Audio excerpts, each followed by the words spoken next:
How's it going, guys? So I got the sprayer opened up here in the driveway, and today we're gonna work at side dressing some corn. These are the drop tubes we have for it, a couple feet long, drop down past the corn.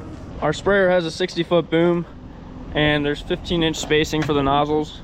I really like the 15-inch spacing versus 30-inch. If you want to run your booms lower to the ground, you're gonna get better coverage. My old sprayer had 20-inch spacing, so we couldn't use it for side dressing corn like this. So what we're gonna do is put a drop tube every other nozzle and then shut the middle one off, just so we're dropping a bit of fertilizer down every 30 inches between the corn rows. So the wheels will run between the rows, so I want this one to have a tube, that one to not, and we'll just carry that the whole way out to the end. So I have 3 nozzles on these, so I'm just gonna spin them to the fertilizer stream nozzles that we have. Take these off every other one. So every other one will be off, so I just have to turn it in between 2 of the settings, and then nothing will come out of that.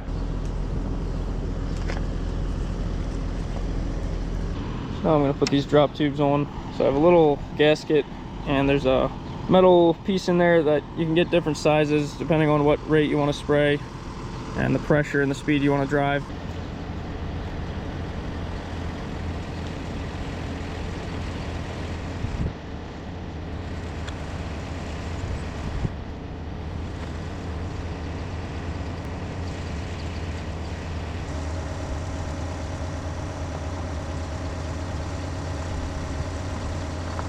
I got all the drop nozzles on there. We're ready to go. The last thing I was doing with the sprayer was spraying corn, and I did wash it out with water, but this is kind of nice, just running an extra batch of something through it before we start spraying soybeans. Just nice to give a little buffer there so we don't have any chemical going on the wrong crop. Just gonna fold up and then we'll load up at the trailer over there. Got this liquid fertilizer delivered in this trailer. It's pretty handy.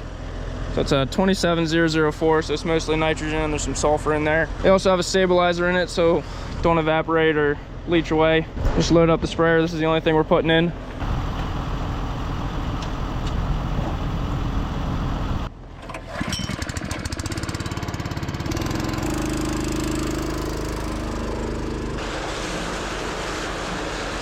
They're calling for rain the next couple of days, so that would be ideal to kind of wash it into the soil a little bit, and then the plants can pull it up through the roots. I'm not gonna be able to get to all the acres today before it rains. Just gonna pick out the fields I think could use it the most, and then we'll work from there. We sprayed some foliar nitrogen on last week. There's manure in the ground, so we're not just relying on this side dress here to get our nitrogen.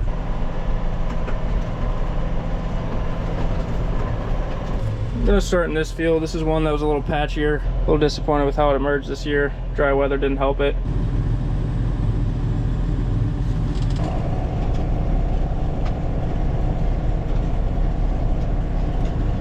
Dribbling that fertilizer right down between the row, right down the middle, and then there are some roots that reach to the middle, and also if we get some rain it'll kind of wash into the soil and the roots will be able to pick it up then. Now this part of the field looks a whole lot different.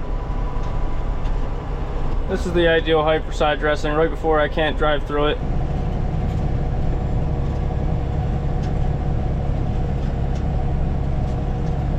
So if we sprayed this nitrogen straight on the corn with the regular nozzles, it would burn the plants. It's got to be taken up through the roots, not on the leaves. So I'm in the field that I planted first this spring. So this is corn that was not after the spring forage crop. Definitely looks a lot more consistent. This is our Brevant Unified BMR corn. Really looks nice.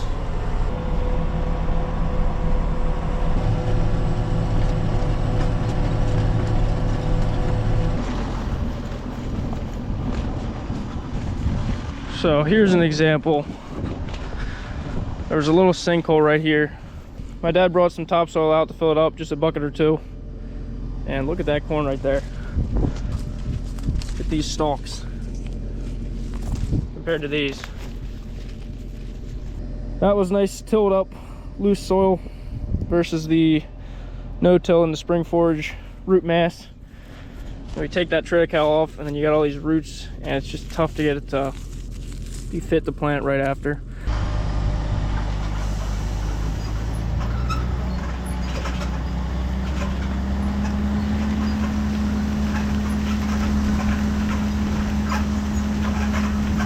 I'm gonna go ahead and mow my yard now for the first time. I got new grass seeded this spring after building the house. So I'm gonna take the Toro Z Master 4000 out.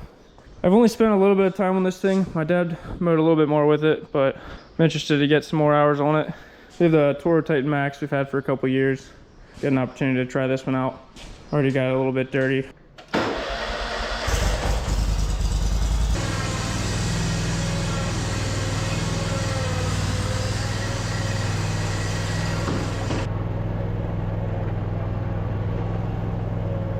So this is all new grass around the new house.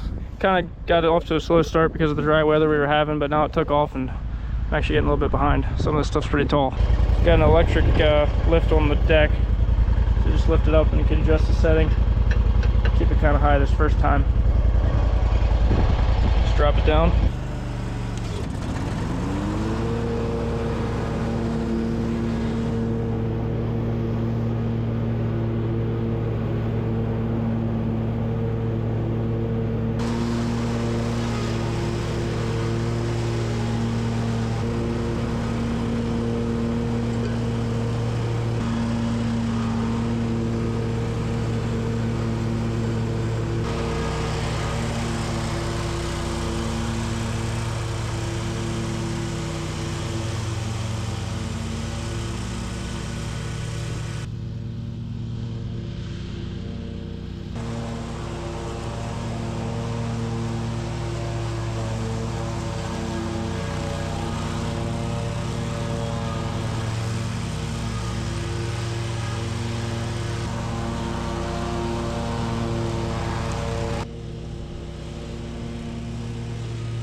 There we go, looks pretty good. Mowed nice, some of that grass was really tall. Seed heads on it. Can be a little bit tougher to mow that stuff. What stands out to me with this mower is the suspension. It's really comfortable to ride over bumps.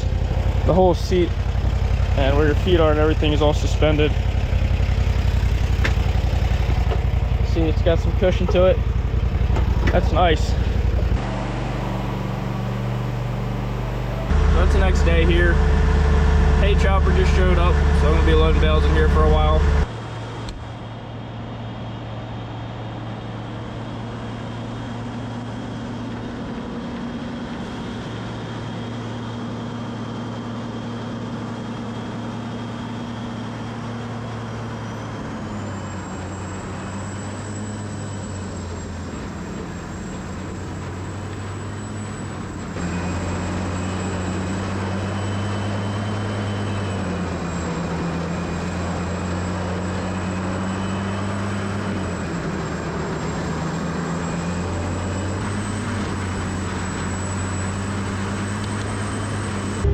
I flip the bales up on their side and he cuts the strings and ties them there, so as it pushes the bale in, pulls the strings off.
We're gonna fill 2 bays with chopped hay, so he's moving over to the second one now.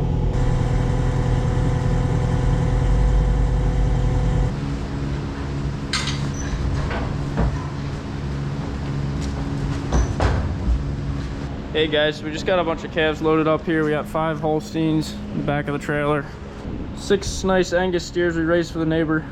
We breed quite a few of our cows with Angus and make these cross calves. Normally just sell them at a week old. We did try raising some to sell at the sale barn. I'm not sure it's gonna be something we wanna do too much of, but for the neighbor, we'll definitely keep raising some of them. Mainly just use this barn for our own dairy animals. Got a lot of nice heifers in here.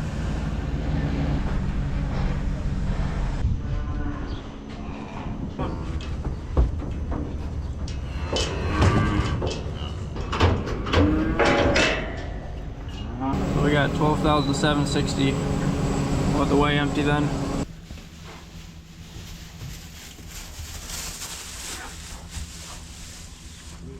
Down to 10,580, so that's 2,180 pounds for 6 calves. It's the next day here.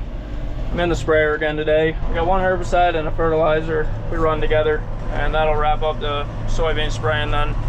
Got my Clover Farms chocolate milk. Hazy today. Guess it's coming out of Canada from the wildfires.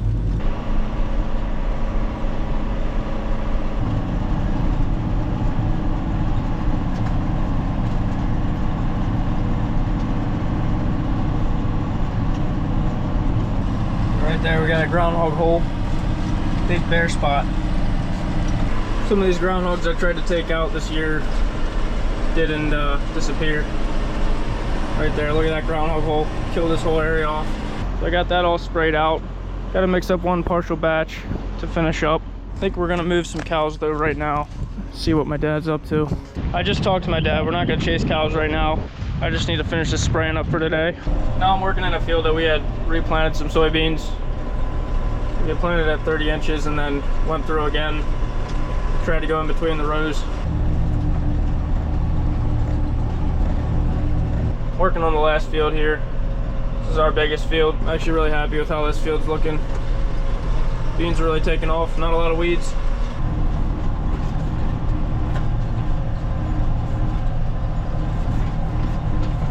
We have a whole boatload of cows to chase up from the dry cow barn, and we're gonna wait till later till we have some help.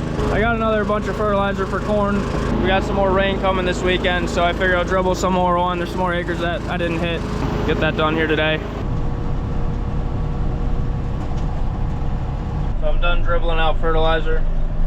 Got most of the corn acres covered. There's a few acres we didn't do. I'm gonna head back to the farm and we're gonna chase a bunch of dry cows up to the pre-fresh pen.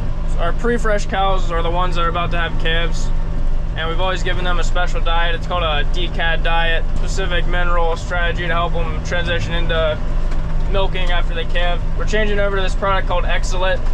We've heard good things about it, so it's a little different way of feeding pre-fresh cows. We had to calve in all the cows that were on the DCAD before switching over to Excellent, because if you fed them half and half through that pre-fresh period, it would be really hard on them, apparently. We had a nice gap in cows that were due. It kind of worked out right now, but there's some that are definitely questioning that we need to get up to pre-fresh. It's definitely a bit more difficult running the drop nozzles than the sprayer, just because anytime I go over uneven ground, I'm trying to run these close to the ground and then they'll slam into the ground. You can break stuff if you're not careful, so I have to go slower and constantly adjusting my boom with the slope of the field. Nice when you're just spraying, you can stay up off the ground a couple feet. I'm getting started with the cow feeding. We're gonna chase those cows soon, but this is the Excellent mineral I was talking about. I kind of forget how the science on this exactly works, but I'm just gonna take the dry cow feed and we'll add some of this just for the pre-fresh cows. You got some feed charts here. This is for our dry cow ration, and then the pre-fresh ration, it starts with 50 pounds per cow, the dry cow TMR, and then we add some extra stuff, just some extra goodies, grain and mineral. So there's the Excellent. For 10 cows will be 9 pounds.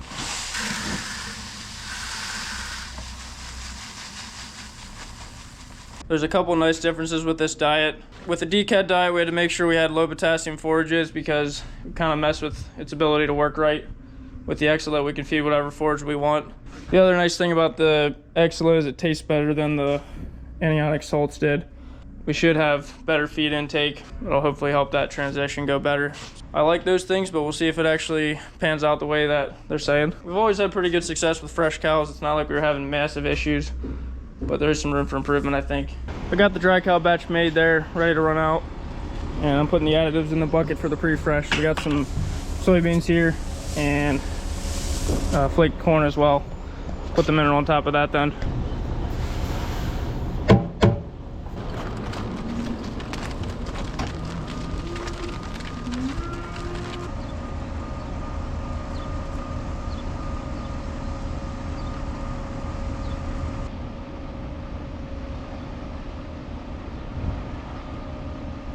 So we got 11 dry cows chased up, and I'm here with the feed mixer now. I'm gonna run this out. I had to put the 4240 back on the mixer because the 7130 was overheating the other day.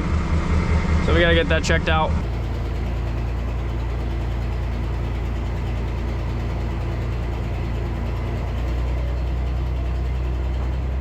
Now I'm gonna add these goodies.